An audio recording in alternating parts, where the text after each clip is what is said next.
Alpha Nepali ज्ञानमाला कक्षा 7 पाठ 15 कविताको शीर्षक आमा र यस कविताको रचना गर्नुभएको छ तीर्थ श्रेष्ठले। घर गोडमेल गरेर खेत गोडमेल गर्न पुग्छिन्, खेत गोडमेल गरेर घर गोडमेल गर्न पुग्छिन्।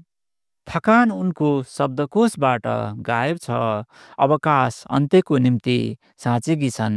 यसरी हरेक घरमा ईश्वरभन्दा महान आमा बाँचेकी छन्। रातमा जब ताराहरू निदाउन सक्दैनन्, आमा लोरी सुनाउँछिन्। ताराहरूलाई आकाशको जस्तै कोमल काख दिन्छिन् र रातभरि जाग्रम बस्छिन्। छोराहरू जब जब सङ्ग्रामस्थल पुग्छन्, आमा आशीर्वाद भनेर छोराको शिर सुमसुम्याउँछिन्। खोलाको बाढीले आमाको आशीर्वादको बाँध भत्काउन सक्दैन। रिसाएको देवता चट्याङ हानेर आमाको ममता छिया छिया पार्ने आँट गर्दैन। आमा दिनभर टिकी जाँतो गरेर थाकेकी छन्, तैपनि सन्तानले सुख पाउनन् कि भनेर कापेकी छन्। यसरी हरेक घरमा ईश्वरभन्दा महान आमा बाँचेकी छन्। यसरी हरेक घरमा ईश्वरभन्दा महान आमा बाँचेकी छन्।